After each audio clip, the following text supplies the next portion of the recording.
Hello நேயர்களே, நம்ம program daily night 11 to 12 1 hour plus சத்தியம் டிவில டெலிகாஸ்ட் ஆகுது. உங்களை உற்சாகப்படுத்துற சாட்சிகள், ஊக்கப்படுத்துற மிஷனரி வாழ்க்கை, டெய்லியும் குட்டி குட்டி ஷார்ட் மெசேஜஸ், ஏசுவின் செல்லங்கள் அப்படின்ற சில்ட்ரன்ஸ்க்கான ஸ்பெஷல் ப்ரோக்ராம் டெய்லியும் 11 to 12 சத்தியம் டிவில டெலிகாஸ்ட் ஆகுது. நெய்வேலியில் ஜெபம் மற்றும் சுவிசேஷ முகாம் நாள் பிப்ரவரி 21 மற்றும் 22 தேதிகளில். நேரம் காலை 10 மணி முதல். தேவ செய்தியாளர் சகோதரர் டேவிட் கணேசன் அவர்கள். வாருங்கள், பங்கு பெறுங்கள், கர்த்தருக்காக செயல்படுங்கள்.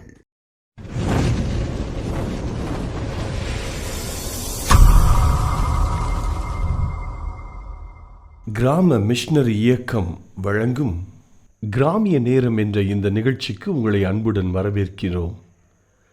கிராம மிஷனரி இயக்கம் கடந்த 27 ஆண்டுகளாக சிறுவர் மற்றும் வாலிபர் மத்தியில் ஊழியம் செய்து வருகிறது. 800க்கும் மேற்பட்ட மிஷனரிகளோடு தமிழ்நாட்டில் உள்ள 38 மாவட்டங்கள் உட்பட ஆந்திரா, ஒடிசா, கர்நாடகா, சத்தீஸ்கர், ஜார்க்கண்ட் மற்றும் மத்திய பிரதேசம் ஆகிய மாநிலங்களிலும் நற்செய்தி பணியை செய்து வருகிறது. எமது இலக்கு 1,00,000 கிராமங்கள், 7,000 மிஷனரிகள், ஒவ்வொரு மாநிலத்திலும் 500 மிஷனரிகள். எமது தரிசனம், என் ஆட்டுக்குட்டிகளை மெய்ப்பாயாக என்ற வசனத்தின்படி கிராமங்களில் உள்ள சிறுவர் மற்றும் வாலிபர்களை கிறிஸ்துவுக்குள் வழிநடத்தி அவர்கள் மூலம் கிராமங்களை சுவிசேஷ மயமாக்குதல். சந்திக்கப்படும் சிறுவர் மற்றும் வாலிபர்களை நாளைய தலைவர்களாகவும் ஊழியர்களாகவும் உருவாக்குதல். ஒவ்வொரு கிறிஸ்தவரையும் ஆத்தும ஆதாயம் செய்கிறவராக மாற்றுதல். இப்பொழுதும் எமது நிகழ்ச்சிகளை ஜெபத்துடன் பார்த்து பயனடையுங்கள். செயல்படும் கிறிஸ்தவர்களாக தேவனுக்கு உங்களை அர்ப்பணிப்பது உறுதி.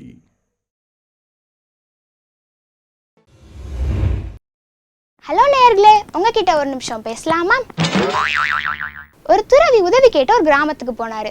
வீட்டில் இருந்த அம்மா அவங்க குட்டி பாப்பா கூட்டிட்டு வந்து அந்த துறவிக்கு உதவி செஞ்சாங்க. இதை பார்த்த துறவி ரொம்ப சந்தோஷப்பட்டு 2 பேரையும் வாழ்த்தி ஆசீர்வதிச்சு பேசினாரு.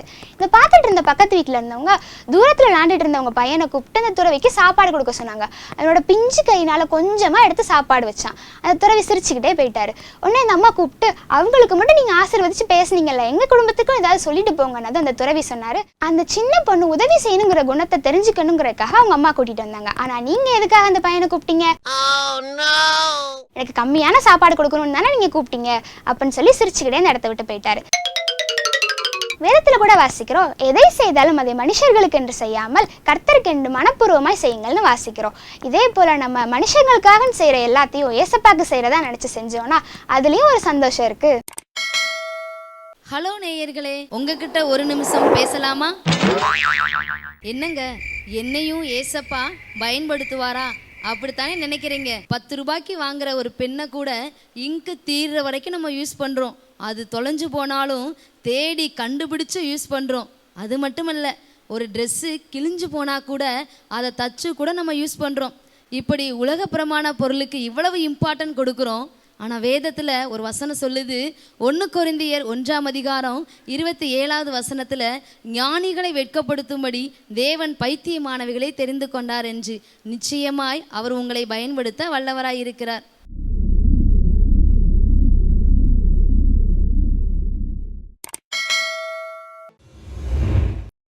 ஏதோ மெதுவா சொல்றா, மேல போறாங்க, சுத்தி வராங்க.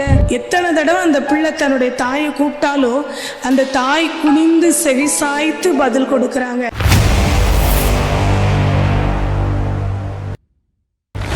ஒரு அம்மா தன்னுடைய பிள்ளைய 4 வயது பிள்ளைய கூட்டிட்டு ஒரு பிக் பஜார் போனாங்க. அங்கே போய் அந்த பிள்ளைக்கு தேவையானதெல்லாம் வாங்கி கொடுத்துட்டு வீட்டுக்கு தேவையானதும் வாங்கிட்டு வருவோம் அப்படின்னு சொல்லி போகிறாங்க. போகும்போதுலே போய்கிட்டு இருக்கிற கடையில் போயாச்சு. கபோர்டாக பார்க்குற அந்த பாப்பா பார்த்து அதில் உள்ள பொருளெல்லாம் கையை நீட்டி காமிக்கிறா. அவங்களுக்கு என்னெல்லாம் தேவையோ அதெல்லாம் வாங்குறாங்க. அப்படி போய்கிட்டே இருக்கும்போதுல நிறைய நேரம் அவங்க அம்மாவை கூப்பிட்டு ஏதோ மெதுவாக சொல்கிறா. அவங்க அம்மா நல்லா ஹைட்டாக இருக்காங்க. அந்த பிள்ளை வந்து 4 வயசு பிள்ளைங்கிறனால அவங்க முழங்கால் அளவு தான் இருக்கிறா. ஆனாலும் ஒவ்வொரு தடவையும் அந்த பிள்ளை கூப்பிடும் பொழுதெல்லாம் அவங்க அம்மா குனிஞ்சி அவள் சொல்கிறத கவனமாக கேட்டு அதுக்கு ஒவ்வொரு தடவையும் ரிப்ளை பண்ணிக்கிட்டே வராங்க. இப்படி மேலே இறங்குறாங்க, மேலே போகிறாங்க, சுற்றி வராங்க, ஒவ்வொரு இதாக பார்த்துட்டே வராங்க. எத்தனையோ முறை அந்த பிள்ளை கூப்பிட்டாலும் ஒவ்வொரு தடவையும் அவங்க அந்த பிள்ளை கூப்பிடும் பொழுதெல்லாம் அந்த தாய் வந்து அந்த பிள்ளையுடைய கூப்பிடுதலுக்கு பதில் கொடுக்குறவங்களா, செவி சாய்க்கிறவங்களா இருந்தாங்க. இதை அந்த கடையில் இருக்கிறவங்க அநேகர் பார்த்து ஆச்சரியமாக பார்த்தாங்க. இதை பார்க்கும் பொழுது நமக்குமே ஆச்சரியமாக இருக்குது. ஒரு உலக பிரகாரமான தன்னுடைய பிள்ளைய தன்னுடைய தாய் எத்தனை தடவை அந்த பிள்ளை தன்னுடைய தாயை கூப்பிட்டாலும் அந்த தாய் குனிந்து செவி சாய்த்து பதில் கொடுக்குறாங்க. இதே போல தான் நம்முடைய வாழ்க்கையிலையும் நம்முடைய பரம தகப்பனாகிய ஆண்டவர் நம்ம எப்பெல்லாம் அவரை நோக்கி நம்ம கூப்பிட்றோமோ அப்பெல்லாம் அவர் தம்முடைய செவியை நமக்கு நேராக சாய்த்து நம்முடைய கூப்பிடுதலுக்கு அவர் செவி கொடுக்கிறவராய் இருக்கிறார். தாவீது தன்னுடைய சங்கீதங்களிலே அநேக முறைகள் ஆண்டவரை நோக்கி விண்ணப்பம் செய்கிறத நம்ம பார்க்கிறோம். ஆனால் அவர் செய்கிற எல்லா விண்ணப்பங்களையும் தேவனாகிய கர்த்தர் எல்லா காரியங்களுக்கும் பதில் கொடுக்கிறவராய் இருக்கிறதையும் நம்ம பார்க்க முடிகிறது.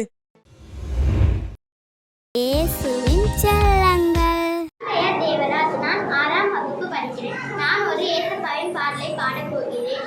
இயேசுவுக்கு நன்றி சொன்னாயா, இயேசுவுக்கு நன்றி சொன்னாயா, இரவும் பகலும் காத்து வரும் இனிய தேவன் இயேசுதானே, இயேசுவுக்கு நன்றி சொன்னாயா, யா யா. இரவும் பகலும் காத்து வரும் இனிய தேவன் இயேசுதானே, இயேசுவுக்கு நன்றி சொன்னாயா. ஏசப்பா ஏசப்பா நன்றி நன்றி ஏசப்பா, கோடி கோடி நன்றி தானப்பா. ஏசப்பா ஏசப்பா நன்றி நன்றி ஏசப்பா, கோடி கோடி நன்றி தானப்பா. டாடி மம்மி தந்ததற்கு, தங்க வீடு தந்ததற்கு இயேசுவுக்கு நன்றி சொன்னாயா. டாடி மம்மி தந்ததற்கு, தங்க வீடு தந்ததற்கு இயேசுவுக்கு நன்றி சொன்னாயா, யா யா. ஏசப்பா ஏசப்பா நன்றி நன்றி ஏசப்பா, கோடி கோடி நன்றி தானப்பா. ஏசப்பா ஏசப்பா நன்றி நன்றி ஏசப்பா, கோடி கோடி நன்றி தானப்பா. உடுத்த உடை தந்ததற்கு, உணவு தந்ததற்கு இயேசுவுக்கு நன்றி சொன்னாயா, யா யா. உடுத்த உடை தந்ததற்கு, உணவு தந்ததற்கு இயேசு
இயேசுவின் செல்லங்கள். Praise the Lord. நீங்கள் தேவனுடைய ஆலயமாக இருக்கிறீர்கள் என்றும் தேவனுடைய ஆவி உங்களில் வாசமாய் இருக்கிறார் என்றும் அறியாதிருக்கிறீர்களா? அறியாதிருக்கிறீர்களா?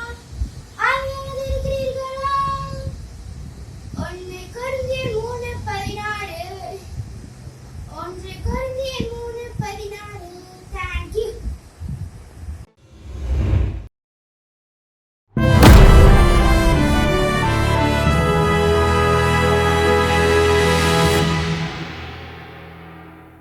தேவன் அன்பாகவே இருக்கிறார். இந்த உலகத்தெல்லாம் சிருஷ்டித்தவர், என்னையும் உங்களையும் சிருஷ்டித்தவர், நமக்கு ஜீவ சுவாசத்தை கொடுக்கிறவர். அவர் எப்படிப்பட்டவர் என்பதை இந்த கரெக்ட் 3 தமிழ் வார்த்தைகளில் சொல்லியிருக்கு. தேவன் அன்பாகவே இருக்கிறார். இந்த உலகத்தில் இருக்கிற ஒவ்வொருவரையும் நேசிக்கிற ஒரு தேவன், என்னையும் உங்களையும் நேசிக்கிற அன்பா இருக்கிற ஒரு தேவன். ஒரு தாய் தன் பிள்ளை இடத்துல அன்பா இருக்கிறதை போல அந்த ஒரு அன்பு, ஒரு இதுக்கு மேலே ஒரு அன்பு இல்லைன்னு சொல்லக்கூடிய ஒரு பெரிய அன்போடு நேசிக்கிற ஒரு தேவன் நம்முடைய தேவன். இன்றைக்கு புதிய ஏற்பாட்டு கிறிஸ்துவுக்குள் புதிய உடன்படிக்கையின் கீழ் இருக்கிற உங்களுக்கும் எனக்கும் கொடுக்கப்பட்ட கிருபை என்ன? பழைய ஏற்பாட்டில் தேவனோடு நெருங்கி நடந்தார்கள், தேவனோடு சஞ்சரித்தார்கள். ஆதாம் தோட்டத்தில் தேவனோடு உலாவினான், இது ரொம்ப நெருக்கம்தான். ஆனால் என்றைக்கு இயேசு கிறிஸ்து மரித்து உயிர்த்தெழுந்தாரோ, என்றைக்கு ஒரு மனிதன் தனக்காக இயேசு மரித்து உயிர்த்தெழுந்திருக்கிறார் என்று நம்பி அந்த இயேசுவின் ரட்சிப்பை சரியாய் புரிந்து அதை விசுவாசிக்கிறானோ, என்றைக்கு இயேசுவின் மேல் முழு நம்பிக்கையை ஒருவன் வைக்கிறானோ, நடக்கிறது என்ன? அவன் இயேசுவின் இரத்தத்தினால் கழுவப்படுகிறான், பழைய பாவங்கள் மன்னிக்கப்படுகிறது, புது மனிதனாய் கிறிஸ்துவுக்குள் மாறுகிறான். அது நடக்கிறது என்ன? திரியேக தேவனில் பரிசுத்த ஆவியானவராகிய தேவன் நமக்குள்ளே வந்து வாசம் பண்ணுவது. இது எவ்வளோ பெரிய மகிமை என்பதை நீங்கள் அப்ரிஷியேட் பண்ணணும். அதை நீங்கள் தியானித்து புரிந்து கொள்ள வேண்டும் என்று சொல்லி நான் உங்களுக்காக ஜெபிக்கிறேன்.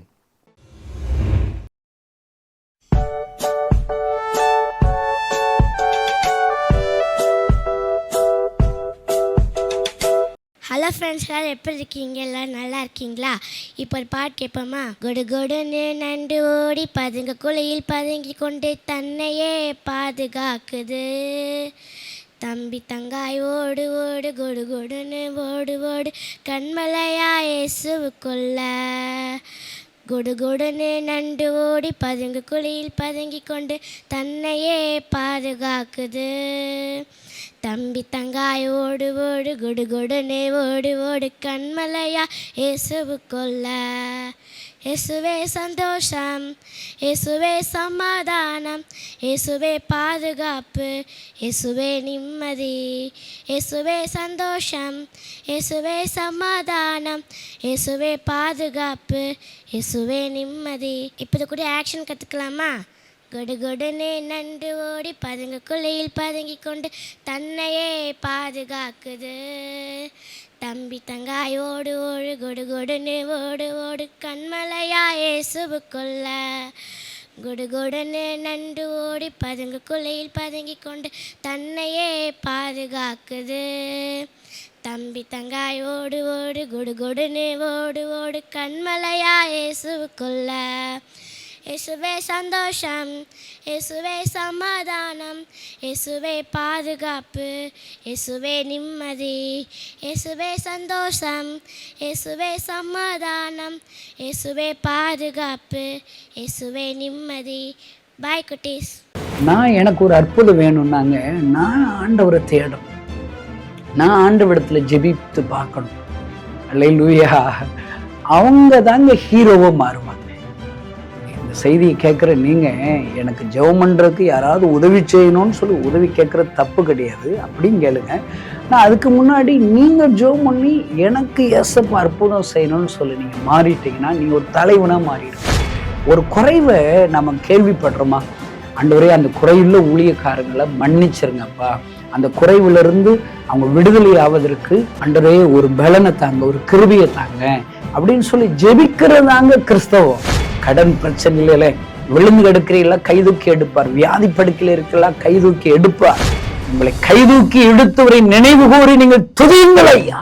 இதை கேட்கிறவர், ஜெபத்திற்கு பதில் கொடுக்கிறவர், கட்டாயம் உங்களுக்கு ஆண்டவர் அற்புதம் செய்வார். ஒன்றும் பயப்படாதீங்க, ஆண்டவர் நம்ம கூட தான் இருக்கிறார். அல்லேலூயா. திராணிக்கு மேலே நம்மளை சோதிக்க மாட்டாராம். ஆமென். ஒருவேளை நமக்கு வருகிற குறைச்சல்கள், பலகீனங்கள் வரலாம், உபத்திரவங்கள் வரலாம். ஆனாலும் ஆண்டவர் நம்ம சொல்லி கொடுத்துருக்கிறார், திடன் கொள்ளுங்கள். அல்லேலூயா. கர்த்தர் உயிரோடு இருக்கிறார். ஆமென். ஆண்டவர் நமக்கு கடைசியாக ஜெயத்தை அவர் கொடுப்பார். ஒவ்வொரு குறைவுகளுக்கு பின்னாடி ஆண்டவர் ஒரு செய்தியை நமக்கு சொல்லி கொடுப்பார். அல்லேலூயா. நான் எப்பொழுதுமே சொல்வது உண்டு, every shortage becomes one sermon. Hallelujah. ஒவ்வொரு குறைவுகள், நம்முடைய வாழ்க்கையில் இருக்கிற குறைவுகள், ஆபத்துகள், நெருக்கங்கள், அவமானங்கள், நிந்தைகள், நீங்கள் திரும்பி பார்த்தீங்கன்னா அதிலிருந்து ஒரு செய்தியை, மறக்க முடியாத ஒரு செய்தியை ஆண்டவர் நமக்கு சொல்லி கொடுத்துருப்பார். இப்போ கணேசா இருக்கிறேன்னா என்கிட்ட ஒரு செய்தி இருக்கு. என்ன செய்தி?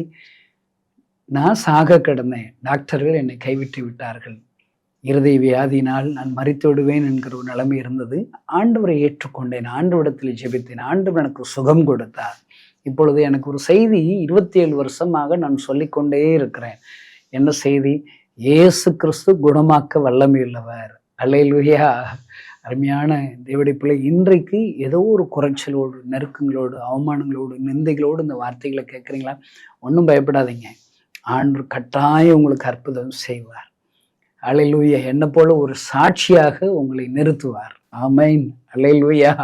தொடர்ந்து இந்த விஎம்எம் மூலியமா நடக்கிற எல்லா விதமான ஊழிய திட்டத்திற்காக நீங்கள் ஜெபித்துக் கொள்ளுங்கள். குறிப்பாக மே 1ஆம் தேதி வாலிபர் முகாம் ஒன்றை நாம் ஆயத்தப்படுத்தியிருக்கிறோம். சகோதரர் மோகன் சிலாசஸ் அவர்கள் தேவனுடைய வார்த்தை அறிவிக்கிறார்கள். எங்களுடைய குழுவினர்கள் எல்லோருமாக சேர்ந்து இந்த ஊழியத்தை நடப்பிக்கும்படி நிறைய பாடல் பகுதிகள், செய்தி வேலைகள், ஸ்கெட் மூலியமாக வருகிற 1,00,000 வாலிபர்களுக்கு எப்படியாவது ஆண்டவருடைய அன்பை சொல்ல வேண்டும் என்று சொல்லி நாங்கள் ஆயத்தமாகிறோம். இதில் பங்கு வருகிற ஒவ்வொருவரையும் ஆண்டவர் எடுத்து பயன்படுத்தும்படி நீங்கள் ஜெபியுங்கள். ஒருவேளை இது ஏதோ நாங்கள் வைக்கிற முகாம் இல்லை, ஒரு பெரிய ஒரு எழுப்புதல் திட்டத்தோடு ஆண்டவர் கொடுத்த ஊழியம் இது.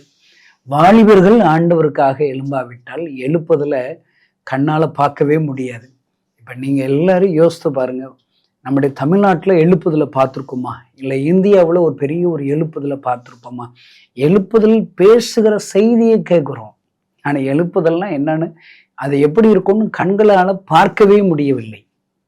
எப்படியாவது ஒரு எழுப்புதலை நம் கண்கள் காணும். நான் ஆண்டவரிடத்தில் ஜெபிக்கும் போது, ஆண்டவரே நான் சாகிறதுக்கு முன்னாடி ஒரு எழுப்புதலை என் கண்ணால் நான் பார்க்கணும் ஆண்டவரே, நான் அப்படி ஜெபிக்கிறேன்.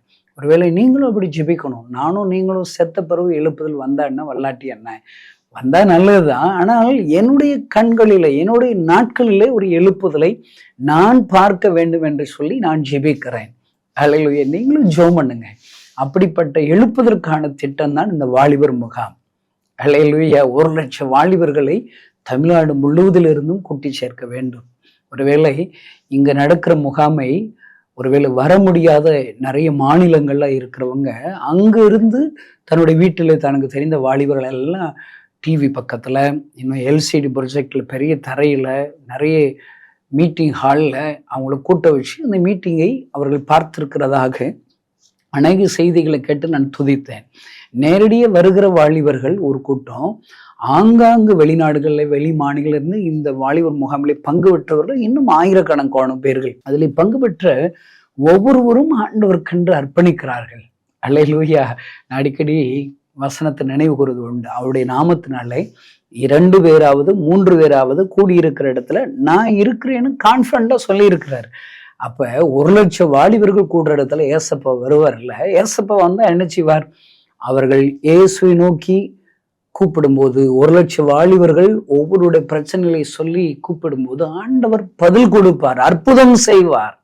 அல்லேலூயா. சுகம் இல்லாதவர்களை சுகமாக்குவார். ஆமென். பரிசுத்தானுடைய அபிஷேகத்தினால், வல்லமினால் ஆண்டவர் நிறைப்பார். பாருங்கள், ஏற்கனவே நாம் மதுரையில் முகாம் நடத்தியிருக்கிறோம், திருமங்குளம் என்ற ஒரு பட்டணத்தில் முகாம் நடத்தியிருக்கிறோம். திருநெல்வேலியை மையமாக வைத்து ஒவ்வொரு வருடமும் ஆகஸ்ட் 15ஆம் தேதி 50,000 வாலிபர்களுக்கு ஒரு முகாம் நடத்துகிறோம். அந்த முகாமில் பங்கு பெற்ற அநேக வாலிபர்களை நான் பார்க்கிறேன். அல்லேலூயா. இப்பொழுது சமீபத்தில் நான் ஜார்க்கண்டில் ஒரு தம்பியை பார்த்தேன். அவன் சொன்னான், நீங்கள் வைக்கிற அந்த முகாமில் நான் பங்கு பெற்றதுனால இன்னும் ஊழியம் செய்யணும்னு சொல்லி ஆசை வந்துச்சு, அப்பொழுது ஊழியத்துக்கு அர்ப்பணிச்சேன். இன்னும் நிறைய பேர் சொல்றாங்க. அல்லேலூயா. பாருங்கள், அநேக ஊழியக்காரர்களை உருவாக்குகிறார். வாலிபர்கள் பலவான் கையில இருக்கிற அம்புங்க. நம்ம அம்பு என்ன செய்யும்? நம்ம கையில இருக்கிற அம்பு எங்க குறிபார்த்து எகிறோமோ அங்க போய் அது அடிக்கும். நீங்க வாலிபர்களை டான்ஸ் ஆட சொல்லி கொடுத்தனா எல்லா வாலிபர்களும் டான்ஸ் ஆட போயிடுவாங்க. அல்லேலூயா. வாலிபர்களுக்கு எப்படி முடி வெட்டணும், அப்படி கோடு கீச்சு அப்படி முடி வெட்டுற மாதிரி நம்ம சொல்லி கொடுத்தோன்னா அவங்களும் அப்படியே முடி வெட்ட ஆரம்பிச்சிருவாங்க. இப்ப எல்லாம் தாடி வைக்கிற ஒரு ஸ்டாண்டு. அல்லேலூயா. நம்ம என்ன பார்க்கிறார்கள் அவர்கள் அதில் போல ஆகணும். ஆனா ஒரு கூட்ட ஜனங்களுக்கு இயேசுவை காண்பிக்க வேண்டும். அல்லேலூயா.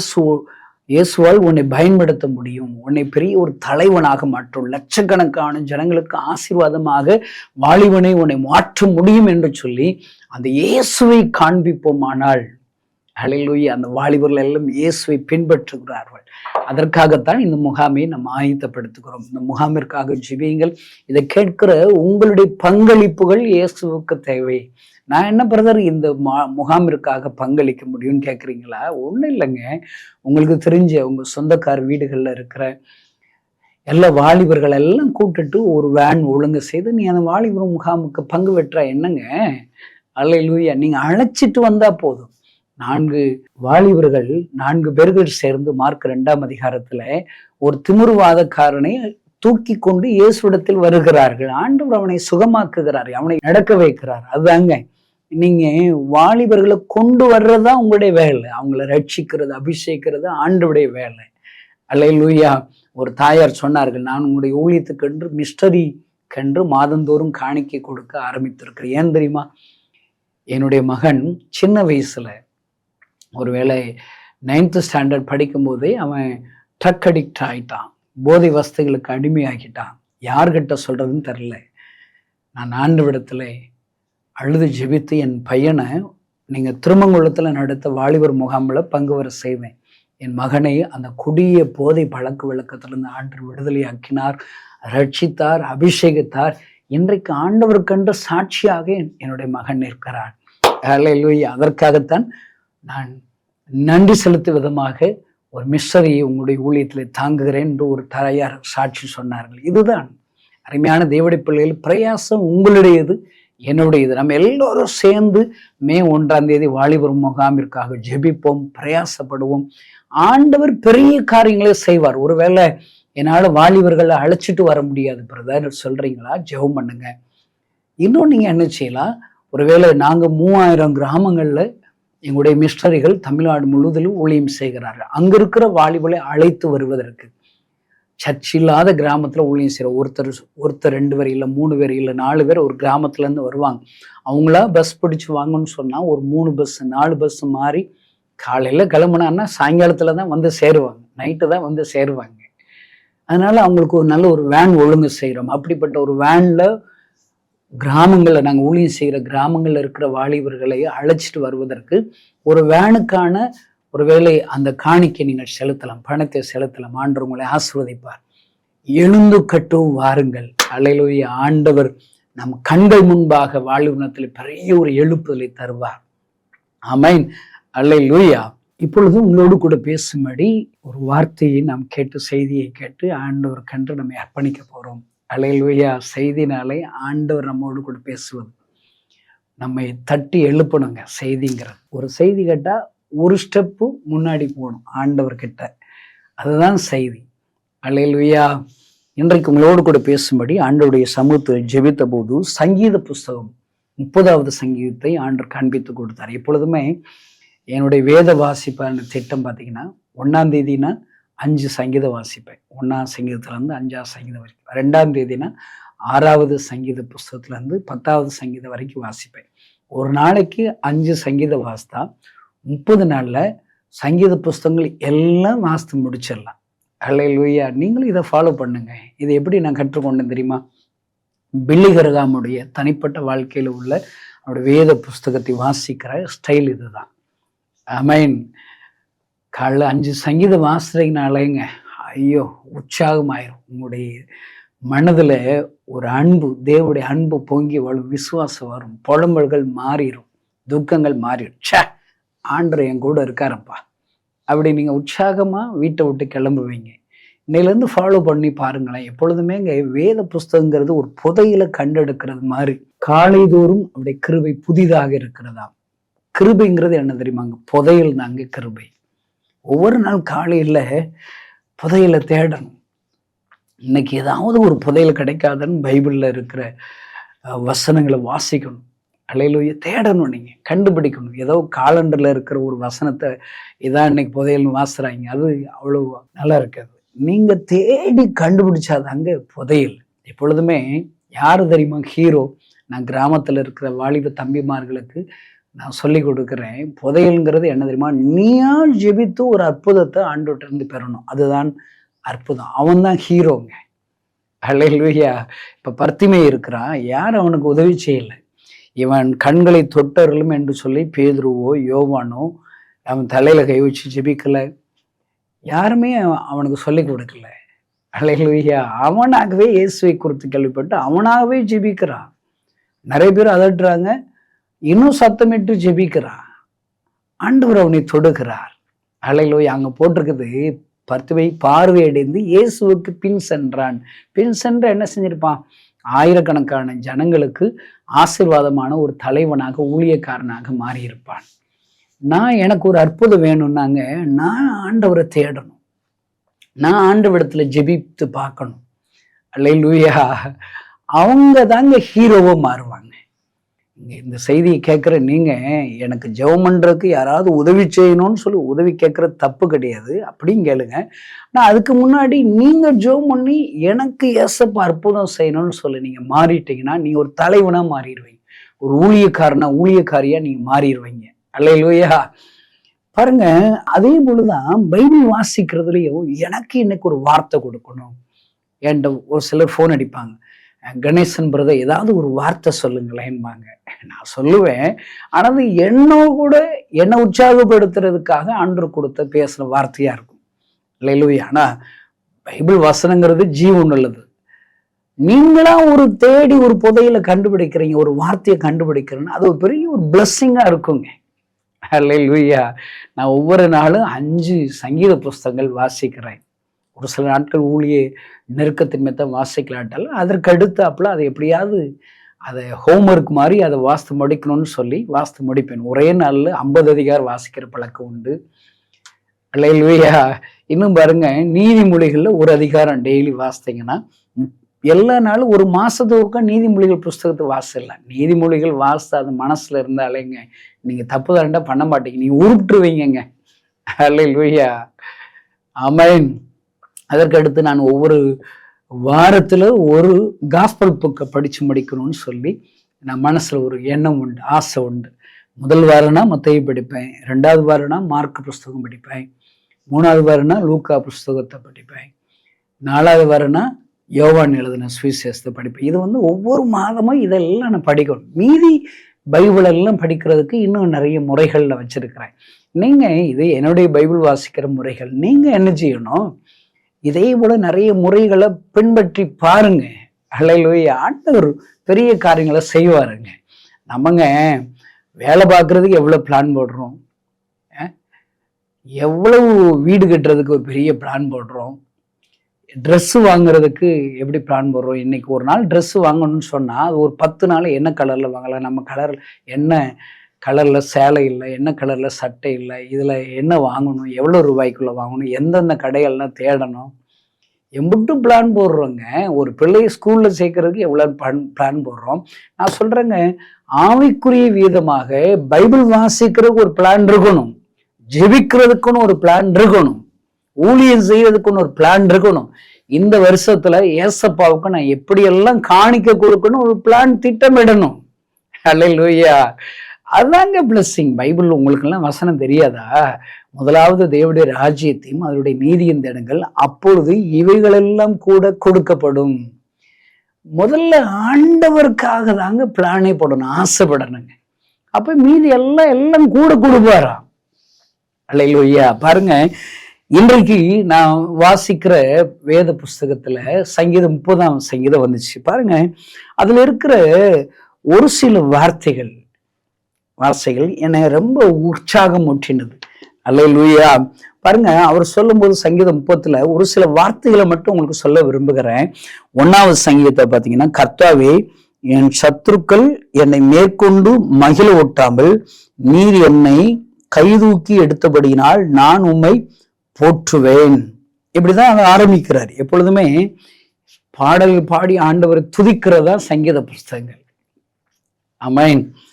இதுல நான் சில வார்த்தைகள், என்னை தொட்ட வார்த்தைகளை உங்களுக்கு நான் சொல்லிக் கொடுக்கிறபடிக்கிறேன். பாருங்க, இந்த 1ஆம் வசனத்துல எனக்கு நீ என்னை கைதூக்கி எடுத்தபடியால், ஏற்கனவே நடந்து முடிந்ததை இப்போ நினைவு கூறி அவரை ஸ்தோத்திரம் பண்ணுகிறார், துதிக்கிறார். அல்லேலூயா. ஒருவேளை இனி வருகிற நாட்கள்ல கைதூக்கி எடுக்க போகிறீர்னு சொல்லல, கைதூக்கி எடுன்னு சொல்லல. அதெல்லாம் பாருங்க பாஸ்ட் டென்ஸ்லயே வருது. ஏற்கனவே செய்த நன்மைகளை சொல்லி துதிக்கிற வார்த்தைகள். அவர் என்ன செஞ்சாராம், இந்த தாவீதை நீர் என்னை கைதூக்கி எடுத்தீர். அமேன், அமேன். இப்ப இந்த வசனத்தை வாசிக்கும் போது, இந்த வார்த்தைகளை நினைவு கூறும்போது, என்னையும் ஏசப்பா கைதூக்கி எடுத்துட்டார். எதுல இருந்தனா கைதூக்கி எடுத்தாருங்க? பாவத்துல இருந்து கைதூக்கி எடுத்தார். ஐயோ, சன்ன பாவம் செஞ்சிருக்கிறேங்க. நான் செஞ்ச பாவத்தெல்லாம் விளக்கனா சொல்ல முடியாதுங்க. அல்லேலூயா. நான் ஒரு புஸ்தகம் எழுதணும்னு ஆசைப்படுறேன். கணேசன் கன்ஃபஷன்ஸ். ஒருத்தர் எனக்கு ஃபோன் போட்டு சொன்னாரு, நீங்க இப்படி எல்லாம் பாவம் செஞ்சுதான் நாங்க கேள்விப்பட்டோம், அதனால உங்களுக்கு கொடுக்க வேண்டிய காணிக்கை நாங்க நிறுத்திட்டோம் அப்படின்னு சொல்லி என்ன ஃபோன் போடுறேன். நான் சொன்னேன், என்ன பாவம், என்ன கேள்விப்பட்டீங்க? இதெல்லாம் கேள்விப்பட்டேன். ஆமாங்க, நான் அந்த தப்பை செஞ்சில்ல. என்ன பிரதர் இப்படி சொல்றீங்க? ஆமாங்க, நான் செஞ்சேங்க. இதெல்லாம் என்னது கீமுங்க. கீமுனா என்ன? என் கணேசன் உள்ளத்துல இயேசு கிறிஸ்து பிறப்பதற்கு முன்னாடி நான் செய்த பாவங்கள். இப்ப நான் கீப்பியா இருக்கிறேன். கிறிஸ்து என் உள்ளத்துல பிறந்துட்டனால கீப்பி கிறிஸ்துவனா இருக்கிறேன். நீங்க அந்த பாவத்தை மட்டும்தான் கேள்விப்பட்டீங்களா? கீமுல நூற்றுக்கணக்கான பாவங்க நான் செய்திருக்கிறேன். நான் வேணா நீங்க சொல்லுங்க, நான் வேணா எழுதி அனுப்பி விடுறேன், நீங்க இன்னும் என் மேல கோவிச்சுக்கோங்க. அல்லேலூயா. நீங்க எனக்காக நீங்க ஜெபிக்கிறதாங்க உங்களுடைய வேலை. ஒரு குறைவை நம்ம கேள்விப்படுறோமா? ஆண்டவரே, அந்த குறையுள்ள ஊழியக்காரங்களை மன்னிச்சிருங்கப்பா, அந்த குறைவுல இருந்து அவங்க விடுதலை ஆவதற்கு ஆண்டவரே ஒரு பலனை தாங்க, ஒரு கிருபையை தாங்க அப்படின்னு சொல்லி ஜெபிக்கிறதாங்க கிறிஸ்தவம். கணேசன் தப்பு செஞ்சிட்டான்ங்கிறத கேள்விப்பட்டு என்னை பழி வாங்குறதா, என்னை கஷ்டப்படுத்துறதா, என்னை குத்தி காமிக்கிறதாங்க கிறிஸ்தவம். கிறிஸ்தவங்கிறது என்ன? இளையகுமாரன் வரும்போது கட்டி அணைக்க வேண்டும். அல்ல பண்ணி வாட்டுறதா ஆடும். நான் பண்ணி தாங்க, பண்ணி மேய்க்கிறவங்க தானங்க, கிராமத்துல இருக்கிறவங்க தானங்க. அந்த கானானிய ஸ்திரியை சொல்லிட்டார், முந்தி பிள்ளைகள் திருப்தி ஆகட்டும். அல்லேலூயா. ஏன்னா பிள்ளைகள் அப்பத்தை நாய்க்குட்டிகளுக்கு நான் போடுவது நல்லதல்லைங்கிறாரு. அதாவது வாக்கு தத்தத்தின் பிள்ளைகள் அவருக்கு ஆண்டவருடைய பிள்ளைகள் தாங்க முக்கியம், நாய்களுக்கு போட மாட்டேன் அப்படிங்கிறாரு. நான் யாருங்க? நான் நாயுங்க. அல்லேலூயா. நாங்க சும்மா அப்படி ரோட்ல அலைகிறவங்க தான். ஆனால் கிருபையாக எங்களை ஆண்டவர் தேடி வந்தார், ரட்சித்தார். அந்த நண்பர் இடத்துல சொன்னேன், நீங்க ஒரே ஒரு தவறு தாங்க எழுப்பட்டிருக்கிறேன், இந்த கணேசன் நிறைய பாவங்களை செய்து விட்டேன், ஆனால் இந்த பாவத்தை நான் என் ஆண்டவரிடத்தில் அறிக்கையிட்டேன், என்னை மன்னியும் என்று சொல்லி நான் கூப்பிட்டேன். மறைக்காமல் ஆண்டவரிடத்தில் அறிக்கையிட்டேன், விட்டு விட்டேன். ஆண்டவர் இரக்கம் செய்து என்னை ஆண்டவர் மன்னித்திருக்கிறார், அவருடைய பிள்ளையாக என்னை மாற்றி இருக்கிறார் என்று நான் அவரிடத்தில் சொன்னேன். அல்லேலூயா. கீமுல நடந்த பாவத்தெல்லாம் எங்க நினைக்கிறேன்? கிபி இப்ப இயேசு கிறிஸ்து என் உள்ளத்துல பறந்துட்டார், இப்பொழுது நான் புதிய சிருஷ்டியாக இருக்கிறேன் என்று சொன்னேன். ஆமென். அருமையான தெய்வடி பிள்ளைகளை, இங்க சங்கீதக்காரன் சொல்லுகிறபடி கைதூக்கி விட்டாராம். அல்லேலூயா. என் ஆண்டவர் என்னை கைதூக்கி விட்டார் ஐயா. இருளில இருந்த என்னை கைதூக்கி விட்டாராம், கைதூக்கி விட்டாராம். அல்லேலூயா. பாருங்க, புதிய ஏற்பாடுல ஆண்டவருக்கு சொன்னாரு, உங்கள் ஓய்வு நாள்ல ஏன் சுகமாக்குறீங்க, அற்புதம் செய்றீங்கன்னு சொல்லி நிறைய பேர் அவரை கோவமா திட்டுறாங்க, கேலி பண்றாங்க. அப்பொழுது ஆண்டவர் சொல்றாரு, அவங்க வீட்டுல இருக்கிற மிருக ஜீவன்கள் ஏதாவது ஒரு குழியில விழுந்துட்டா ஓய்வு நாள்ல தூக்கி விட மாட்டீங்களா? அல்லேலூயா. பாருங்க, நாங்கெல்லாம் குழிகளை விழுந்த என்னை கைதூக்கி விட்ட ஆண்டவர் ஐயா. ஆமென். இங்கு தாவீது சொல்லுகிறார், என்னை கைதூக்கி எடுத்தீரே.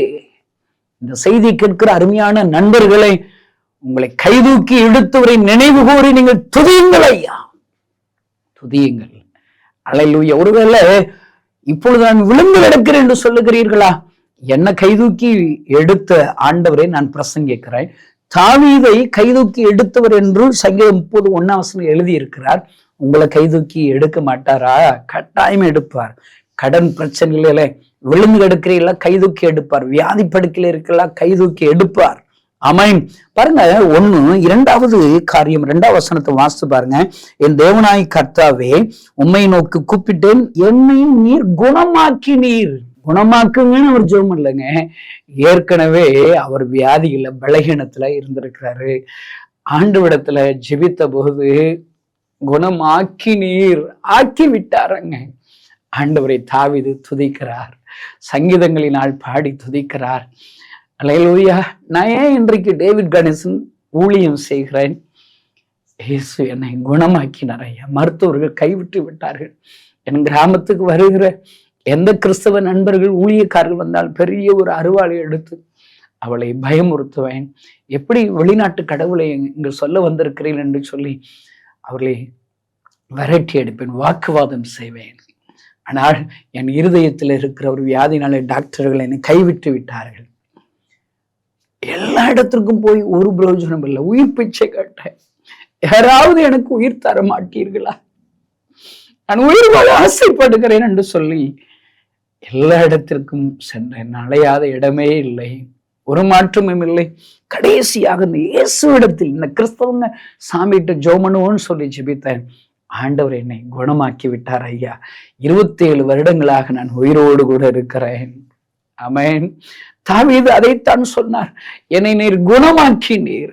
இந்த கணேசனும் ஒவ்வொரு நாளும் காலை எழும்போது இன்றைக்கு ஏசப்பா கொடுத்த உயிர் பிச்சை நடந்தான். இன்னைக்கு நான் உயிரோடு இருக்கிறேன், என்னை குணமாக்கி நீர். இந்த செய்தியை கேட்கிற சகோதரனை, உங்கள் வாழ்க்கையை திரும்பி பாருங்கள். எத்தனையோ பலகீனத்திலிருந்து, நெருக்கத்திலிருந்து, ஒருவேளை வியாதியின் பிடியிலிருந்து ஆண்டவர் உங்களை குணமாக்கினாரே. ஆண்டவரிடத்துல சொல்லுங்க, நீங்களும் சொல்லுங்க, குணமாக்கி விட்டீர். ஒருவேளை இப்போ வியாதி படுக்கையில் இருக்கீங்களா? நான் உங்களுக்கு சொல்லுகிறேன், கணேசனை குணமாக்கிட்டாரு. இந்த சங்கீத புஸ்தகத்தை எழுதுகிற தாவீதை ஆண்டவர் குணமாக்கி இருக்கிறார், உங்களையும் குணமாக்குவார். ஆமென். பாருங்க, இன்று 3வது வசனத்தை நீங்க வாசித்து பாருங்க. கர்த்தாவே, நீர் என் ஆத்துமாவை பாதாளத்திலிருந்து ஏற பண்ணி நான் குழியில் இறங்காதபடி என்னை உயிரோடு காத்தீர். காத்தீர், குணமாக்கினீர், தூக்கி விட்டீர். 3வதாக என்னை உயிரோடு கூட காத்தீர். அருமையான கிறிஸ்தவ நண்பர்களை, எனக்கு ஆண்டவர் அற்புதமே செய்யலன்னு சொல்லி யாராவது முறுமுறுத்துக்கிட்டு இந்த வார்த்தைகளை கேட்குறீங்களா? ஆண்டவர் செய்யற பெரிய அற்புதம். நீங்க இன்னும் உயிரோடு இருக்கிறீங்க பாருங்க. கொரோனால நீங்க சாகல. உங்க ரோட்ல நீங்க போகும்போது ஏதோ ஒரு விபத்தை நீங்க கண்களால பார்த்தது உண்டா? ஏன் அந்த விபத்து உங்களுக்கு நேரிடாம ஆண்டவர் பாதுகாத்து இருக்கிறேன் நினைச்சு பார்த்திருக்கீங்களா? யாரோ ஒரு மரணத்தை பார்த்தீர்களா? அந்த மரணம் ஏன் உங்களுக்கு நேர்ந்து இருக்கக்கூடாது? இன்றைக்கு உயிரோடு கூட இருப்பது கர்த்தருடைய கிருபை ஐயா. கிருபை. அடிக்கடி நான் சொல்லுகிறேன், இந்த மரம் ஏன் இந்த நிலத்தை கெடுக்கிறது, வெட்டி போடுங்கள் என்று ஒரு குரல் வருகிறது. அங்க ஒரு பரிந்து பேசுவதுடைய குரல் என்ன?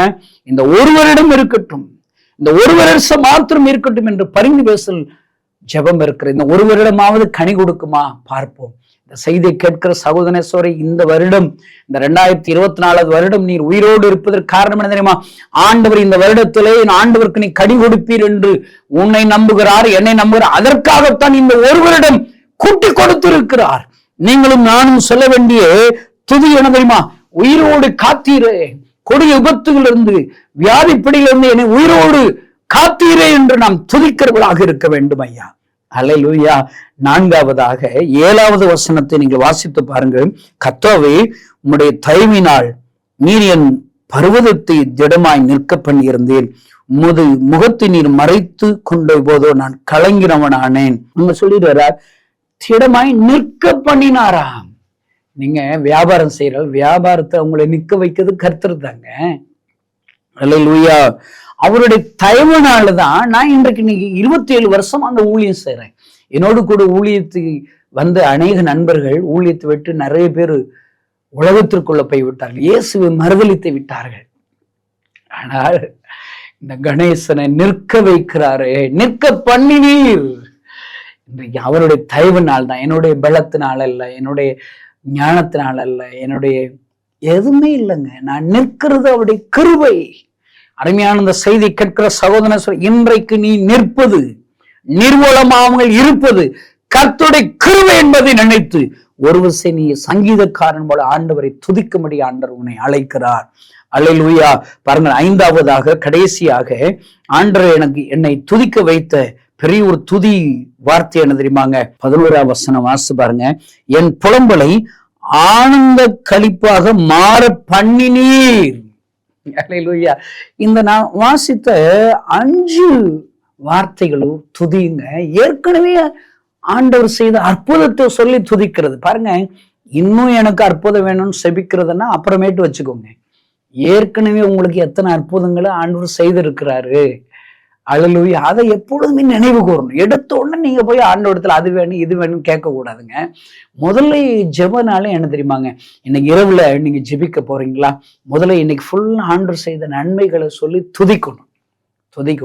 இதுவரை உங்களுடைய வாழ்நாள்ல செஞ்ச அற்புதங்களை துதிக்கணும். துதி சத்தம் வந்த வட்டியை அவரை சந்தோஷப்படுத்திட்டு அதுக்கப்புறம் தான் உங்களுடைய சில ஜெபங்களுக்காக உங்களுக்கு ஏதாவது தேவை இருக்குன்னு சொன்னா ஜெபிக்கணும். அல்லேலூயா. அதான் ஜெபத்துல முதல்ல யோபு போல நீங்க ஃபாலோ பண்ணணும். யோபு தன்னுடைய சிநேகிதருடைய சிறையிருப்புகளுக்காக ஜெபம் பண்ணதுனால யோபுடைய சிறையிருப்பை மாற்றினார். முதல்ல துதிக்கணும்.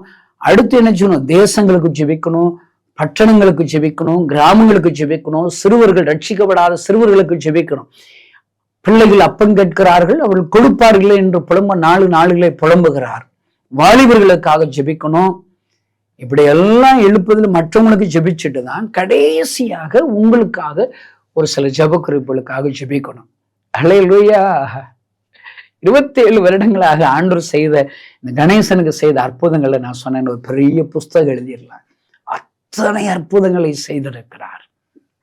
இந்த சங்கீதக்காரன் எழுதின அந்த சங்கீத புஸ்தகத்தை நான் வாசித்த போது கைதூக்கி விட்டபடியால் குணமாக்கினீர், என்னை உயிரோடு கூட காத்தீர், திடமாய் நிற்க பண்ணினீர், புலம்பலை ஆனந்த களிப்பாய் மாற்றி விட்டீர். ஏற்கனவே செய்த அற்புதங்களை சொல்லி துதிக்கிறார். அருமையான தேவனுடைய பிள்ளைகளை இன்றைக்கு ஆண்டவர் உங்களோடு கூட பேசுகிறார். அல்லேலூயா. ஒரு பேனாவும் ஒரு பேப்பர் எடுத்துக்கோங்க. ஆண்டவர் ஏற்கனவே உங்களுக்கு செய்த அற்புதங்களை எழுதுங்க ஐயா.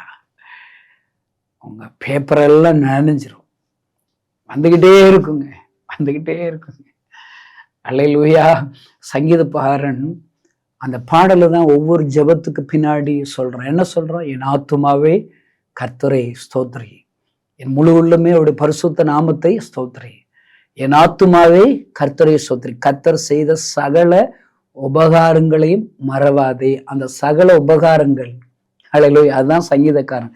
என்னை கைதூக்கி விட்டிருக்கிறார், குணமாக்கினீர், என்னை உயிரோடு கூட காத்தீர், திடமாய் நிற்க பண்ணினீர், புலம்பலை ஆனந்த களிப்பாக மாற்றினீர். இப்படி சொல்லிட்டே இருக்கலாங்க. இன்றைக்கு கடந்த கால அற்புதங்களை நினைவு கூறி நீங்கள் துதித்தால் ஆண்டவர் இன்றைக்கு இருக்கிற சிறையிருப்புகளை மாற்றுவார். உங்க வாழ்க்கையில கோலியாத்து இருக்குதா? கோலியாத்து போல நெருக்கங்கள், கடன் பிரச்சனைகள், பலவீனங்கள், வியாதிகள், சவால்கள், ரட்சிக்கப்படாத உன் குடும்பத்தார்கள் நினைத்து கோலியாத்து போல கலங்குகிறீர்களா? தாவீது கோலியாத்தை முறியடிப்பதற்கு அவன் செய்த காரியம் என்ன? ஒரு விசை சிங்கம் வந்தது, ஒரு விசை கரடி வந்தது, அதை ஆண்டவர் விடுதலையாக்கினாரே. அல்லேலூயா. இந்த கோலியாத் ஏமாத்திரம் இதாங்க நினைவு கூறுதல் இன்றைக்கு உங்களுக்கு ஒரு அற்புதத்தை செய்யும் ஐயா.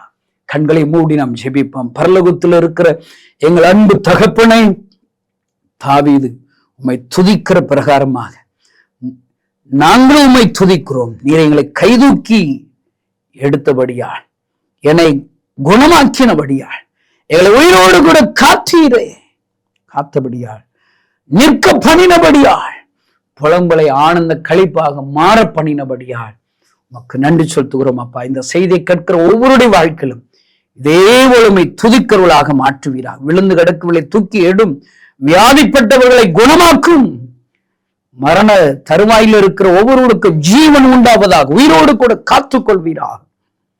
திடமாய் நிற்க பண்ணுங்க அப்பா. புலம்பலோடு இந்த செய்தி கேட்கிற ஒவ்வொருவரையும் ஆனந்த களிப்பாக மாற்றும். உடைய ஊழியக்காரனாகி நான் இந்த செய்தி கேட்கிற ஒவ்வொரு மேலும் உடைய கரம் அமரும்படி நான் செபிக்கிறேன். உடைய வல்லமை இறங்கும்படி நான் செபிக்கிறேன். ஆசீர்வதிக்கிறோம் இயேசு நாமத்தினால் பிதாவே, ஆமென். கர்த்தருடைய பரிசுத்த நாமத்துக்கு ஸ்தோத்திரம். என்னையும் ஆண்டவர் ஒரு சாட்சியா நிறுத்தின கிருபைக்காக நன்றி. எங்க குடும்பம் ஆண்டவர் அறியாத ஒரு குடும்பத்திலேருந்து நாங்க ஆண்டவர் அறிஞ்சுக்கிட்டவங்க. எங்க வீட்டுல மொத்தம் 5 பொம்பளை பிள்ளைங்க. அதுல நான் 4வது பொம்பளை பிள்ளை. நான் 8ஆம் கிளாஸ் படிக்கும் போதே எங்க குடும்பம்லாம் ஆண்டவரை ஏத்துக்கிட்டோம். இப்படி நாங்க ஒவ்வொரு நாளும் நாங்க ஆலயத்துக்கு போய் தேவனுடைய வார்த்தையை நாங்க ஒவ்வொன்றா கத்துக்கொண்டு ஆண்டவரை பின்தொடர ஆரம்பிச்சோம். சபையில நான் சேர்ந்து சண்டே கிளாஸ் ஊழியம் செஞ்சுட்டு இருந்தேன். ஒரு நாள் நான் ஜெபம் பண்ணிக்கிட்டு இருக்கும்போது ஆண்டவர் எனக்கு ஒரு தரிசனம் கொடுத்தாங்க. பெரிய செழிப்பான ஒரு இடத்த காமிச்சு, இந்த செழிப்பெல்லாம் நான் உனக்கு வச்சிருக்கிறேன்ப்பா, நீ எனக்கு ஒரு காரியம் செய்யணும் அப்படின்னு சொல்லி சொன்னாங்க. அப்ப என்ன ஏசப்பா நான் செய்யணும் அப்படின்னு சொன்னப்ப, என் ஆட்டுக்குட்டிகளே நீ மேய்ப்பாயாக அப்படின்னு சொல்லி ஆண்டவர் எனக்கு ஒரு கமெண்ட் கொடுத்தாங்க. அப்ப நான் அந்த வார்த்தையை கேட்டதும் சண்டே கிளாஸ் எடுக்க சொல்றாங்க ஏசப்பான்னு சொல்லிட்டு தொடர்ந்து எடுத்துக்கிட்டு இருந்தேன். எனக்கு திருமணம் ஆனதுக்கு அப்புறம் அப்ப சண்டே கிளாஸ் ஊழியம் தடைப்பட்டு போச்சு. ஜெபம் குறைவு ஏற்பட்டது. ஆனா சர்ச்சுக்கு போவேன், பாட்டு பாடுவேன், எல்லாம் பண்ணுவேன். ஆனா எனக்கும் ஏசப்பாவுக்கும் கொஞ்சம் கேப் அதிகமாவே இருந்தது. அப்ப அந்த கேப்பை நான் எப்படி சரி செய்யணும்னு தெரியல. நாட்கள் செல்ல செல்ல என்னுடைய வாழ்க்கையில அதிகமான கஷ்டங்களை நான் அனுபவிக்கிறதா நேர்ந்தது. அந்த கஷ்டத்துலையும் என்னுடைய கணவருக்கு ஒரு ஆக்சிடென்ட் ஏற்பட்டு காலில் உள்ள மொட்டி எலும்பு கட்டாயி அவங்களுக்கு ஆப்ரேஷன் பண்ண வேண்டிய கட்டாயத்துக்கு வந்துட்டோம். ஆப்ரேஷன்லாம் பண்ணதுக்கு அப்புறம் அவங்களால சரியா வேலைக்கு போக முடியல. என் குடும்பம் கஷ்டப்படுறத பார்த்துட்டு என்னால தாங்க முடியாம, இனிமே நான் வேலைக்கு போறேன் அப்படின்னு சொல்லிட்டு வேலைக்கு போக ஆரம்பிச்சேன். வேலைக்கு போன இடத்துல என்னுடைய நல்லா வேலை வைப்பேன். ஆனா சம்பளம் மட்டும் என் கை கிடைக்கவே கிடைக்காது. சரி, நமக்கு ஒரு வேலை செட் ஆகல, நம்ம ஏதாவது ஒரு பிஸ்னஸ் பண்ணியாவது நம்மளுடைய வாழ்க்கையில செட்டில் ஆயிடலாம் அப்படின்னு நினைச்சிட்டு தனிப்பட்ட முறையில என்னோட முயற்சியெல்லாம் என்னென்ன பண்ணணுமோ அத்தனையும் பண்ணினேங்க. ஆனா என் வாழ்க்கையில நான் சந்திச்சது எல்லாமே வெறுமையும் ஒரே கஷ்டத்தையும் கண்ணீரையும் மட்டும்தான் நான் பார்த்தேன். எனக்கு 2 பிள்ளைங்க இருக்காங்க. 2 பிள்ளைகள் கூட ஒரு நல்ல சாப்பாடு கூட என்னால் போட முடியாத ஒரு சூழ்நிலையில வந்தேன். அப்ப நான் தேவனோட அழுது ஜெபம் பண்ணிக்கிட்டே இருந்தேன். ஒரு நாள் என் வீட்டில் நான் துணி மடிச்சுக்கிட்டு இருக்கும்போது கிறிஸ்டின் சேனலை டிவியில போட்டு கேட்டுக்கிட்டே இருந்தேன், பாட்டு கேட்டுட்டு இருந்தேன். அப்ப இடையில ஒரு வசனம் மட்டும் போட்டாங்க. அப்ப நான் அந்த வசனம் வர்றதுக்கு முன்னாடி நான் துணி மடிச்சுக்கிட்டே நான் பேசுறேன். ஏசப்பா, எனக்கு உயிர் வாழ இஷ்டம் இல்லை, என்னையும் என் பிள்ளைகளையும் கூட நீங்க எப்படியாவது எடுத்துருங்க. இந்த பூமியில நாங்க ரொம்ப கஷ்டப்படுறோம், கடன் வேற அதிகமாயிருச்சு, குடும்ப சூழ்நிலை அதிகம் கஷ்டமாயிருச்சு. அப்ப கடன் ஒரு பக்கம் நெருக்குது. அப்ப இந்த சூழ்நிலை என்ன செய்யணும் தெரியல, பேசாம நானும் என் பிள்ளைகளையும் நீங்க எடுத்துருங்க, இல்லாட்டா ஏதாவது பண்ணிக்கணும் அப்படிங்கிற மாதிரி தான் நான் பேசிக்கிட்டு இருந்தேன் ஏசப்பாட்ட. சொல்லி முடிச்ச 2 செகண்ட் கூட ஆகல, டிவியில ஒரு வசனம் வந்தது. நீ பண்ண வேண்டிய பிரயாணம் வெகு தூரம் சொல்லவுமே எனக்கு கூட கொஞ்சம் ஹார்ட் ஸ்பீட் அடிக்க ஆரம்பிச்சிச்சு. இந்த கஷ்டத்தோட இனிமேல் எனக்கு வெகு தூரம்லாம் என்னால் பிரயாணம் பண்ண முடியாது, இதுவே என்னால் தாங்கிக்க முடியலன்னு சொல்லி நான் ஏசப்பாட்ட அழுதேன். அது ஒரு நாள் வேலையெல்லாம் செஞ்சு முடிச்சுட்டு தூங்க போற நேரம் பார்த்து அப்ப ஆவியானவர் என்னோட பேசினார். என் மகளே, நான் எப்பவுமே ஒரு ரூம்ல ஜெபம் பண்ணுவேன், நான் உன்னிடம் பேசணும்னு சொல்லி சொன்னாங்க. அப்ப நான் ஏசப்பா, எனக்கு மன உளைச்சல் அதிகமா இருக்குது, கடன்காரங்களுடைய டார்ச்சல் அதிகமா இருக்குது, எனக்கு சரியான சாப்பாடு இல்லை, ரொம்ப சோர்வா இருக்கேன், என்னால இப்ப உங்ககிட்ட பேச முடியாதுன்னு சொன்னேன். அப்ப ஏசப்பா சொன்னாங்க, நீ 1 நிமிஷம் நீ வா, நான் உன்கிட்ட கொஞ்சம் பேசணும்னு சொல்லி சொன்னாங்க. அப்ப நான் போனேன். ஆவியானவர் என்னை அதிகமா நிரப்ப ஆரம்பித்தார். ஆவியானவர் என்னோட பேசினது, நீ பள்ளத்தாக்குல இருந்தாலும் நான் உன் கூட இருப்பேன்னு சொல்லி சொன்னாங்க. 2வது, நீ எனக்காக ஜெனிப்பிக்கப்பட்டவள்னு சொல்லி சொன்னாங்க. 3வது, என் ஆடுகளை மேய்ப்பாயாக என்று சொல்லி அந்த சத்தத்தை நன்கு கேட்டேன். அந்த சத்தத்தை கேட்ட உடனே ஓன்னு அழுதேன். ஏசப்பா, உங்க ஊழியத்தை செய்ய சொல்றீங்க, இதோட என்கிட்ட பலமுறை பேசிட்டீங்க, ஆனா அதுக்கு நான் செவி கொடுக்காமையே போயிட்டேன். ஆனா இப்ப நீங்க திரும்பியும் சொல்றீங்க, ஆனா என்னுடைய சூழ்நிலையெல்லாம் சுத்தி பாருங்க, என்னால வெளியில வர முடியாதுன்னு சொல்லி சொன்னேன். அவர்கிட்ட ஜெபம் பண்ணி அவர் என்கிட்ட வார்த்தை பேசின கொஞ்ச நாட்களுக்குள்ளேயே எனக்கு வர வேண்டிய ஒரு பணம் இருந்துச்சு. அந்த பணம் என் குடும்பத்துக்கு வந்து சேர்ந்தது.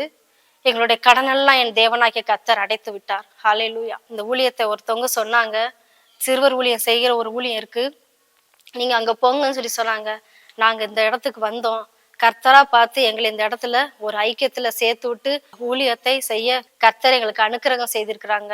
இதே போல நீங்களும் ஒவ்வொருத்தவங்க கஷ்டத்தோட இருக்கலாம், கண்ணீரோட இருக்கலாம். ஆண்டவரோட அழைப்பை ஏற்றுக்கொண்டவங்களா இருந்தும் அதை நீங்க செய்யாம கஷ்டத்தை அனுபவிச்சுக்கிட்டு இருக்கிற நீங்களா இருந்தாலும் சரி, நீங்க என்னை போல ஒரு ஊழியத்தை செய்வதற்கு முன் வாருங்க. இந்த ஊழியத்துல கூட இணைஞ்சு எங்களோட இணைந்து நீங்க ஊழியம் செய்ய வருவீர்கள் என்று நான் கேட்டுக்கொள்கிறேன்.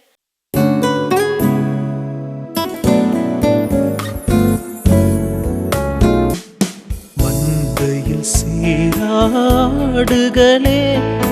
எங்கிலும் கோடி கோடி உண்டே, சிந்தையில் ஆன்ம பாரம் கொண்டே தேடுவோம் வாரீர் திருச்சபையே. மந்தையில் சீராடுகளே, அழைக்கிறாரேசு, அவரிடம் பேசு, நடத்திடுவார். அழைக்கிறாரேசு, அவரிடம் பேசு, நடத்திடுவார்.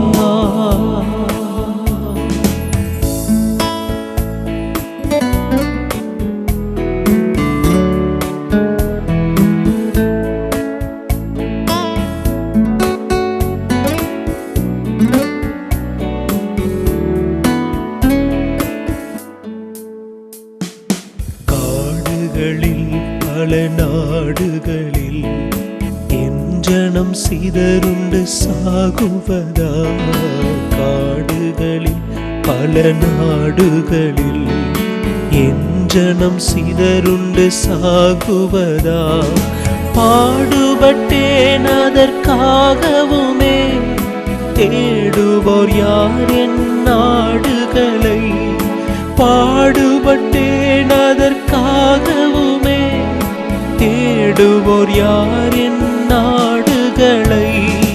அழைக்கிறாரேசு, அவரிடம் பேசு, நடத்திடுவார். அழைக்கிறாரேசு, அவரிடம் பேசு, நடத்திடுவார்.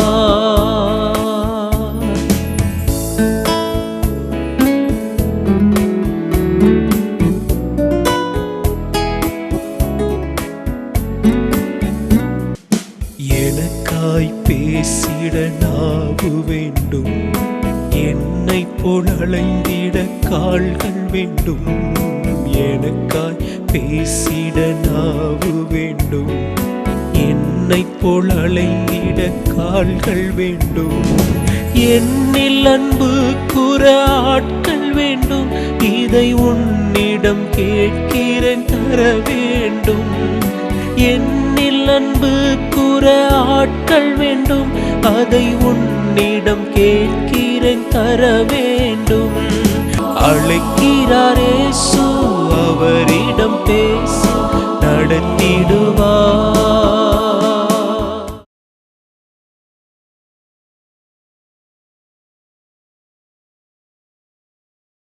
நீங்களும் எங்களோடு இணைந்து தேவனுக்காக ஏதாவது செய்ய விரும்புகிறீர்களா? கீழ்கண்ட எங்களது ஊழிய திட்டத்திற்காக ஜெபிக்க முன்வரலாமே. தமிழ்நாடு மற்றும் பிற மாநிலங்களிலும் ஆலயம் கட்ட தேவையாய் உள்ள 1000 கிராமங்களில் இடம் வாங்கி ஆலயம் கட்டப்பட ரூபாய் 5 லட்சமோ அல்லது அதில் ஒரு பகுதியோ கொடுத்து ஆலயம் கட்டி கொடுப்போர் எழும்ப ஜெபியுங்கள். சூனேமியால் எலிசாவுக்கு ஒரு அறை வீட்டை கட்டி கொடுத்தது போல புதிய மிஷனரிகள் தங்கி பயிற்சி எடுப்பதற்கு ரூபாய் 2 லட்சம் கொடுத்து ஒரு மிஷனரி வீட்டை கட்டி கொடுப்போர் எழும்ப ஜெபியுங்கள். நாம் சந்திக்கும் வாலிபர்கள் மற்றும் ஆரம்ப விசுவாசிகளை கிறிஸ்துவுக்குள் வளரச் செய்ய ரூபாய் 300 கொடுத்து முழு வேதாகமும் வாங்கி கொடுப்போர் எழும்ப ஜெபியுங்கள். நாம் பணி செய்யும் 8 மாநிலங்களிலும் உள்ள 880 மிஷனரிகளை மாதந்தோறும் ரூபாய் 10,000 கொடுத்தோ அல்லது இயன்ற காணிக்கையை கொடுத்தோ தாங்குவோர் எழும்ப ஜெபியுங்கள். தமிழ்நாடு மற்றும் பிற மாநிலங்களிலும் துரிதமாக சுவிசேஷம் அறிவிக்கவும் பின்தொடர் பணிக்காகவும் சுவிசேஷ வாகனங்கள் வாங்கி கொடுப்போர் எழும்ப ஜெபியுங்கள். தங்கள்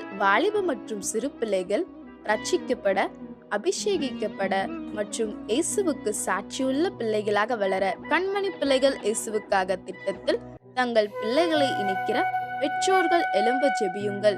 இந்தியா முழுவதிலும் இன்னும் துரிதமாக நம் மிஷனரி பணிகள் நடக்க மாதந்தோறும் அல்லது வருடத்திற்கு ஒரு முறையாவது ரூபாய் 1000 கொடுத்து எழுப்புதல் விரும்பும் பங்காளர் திட்டத்தில் இணைகிற அநேகர் எழும்ப ஜெபியுங்கள். மேலும் எங்களோடு தொடர்பு கொள்ள விரும்பினால் திரையில் காணும் எங்கள் முகவரியும் குறித்துக் கொள்ளுங்கள். கிராம மிஷனரி இயக்கம், தபால் பெட்டி எண் 51, விருதுநகர் 626001. இந்த நிகழ்ச்சியையோ அல்லது எங்கள் ஊழியத்தையோ நீங்கள் தாங்க விரும்பினால் எங்கள் தொலைபேசி எண்ணை குறித்துக் கொள்ளுங்கள். 7378 000 444. கர்த்தர் தாமே உங்களை ஆசீர்வதிப்பாராக.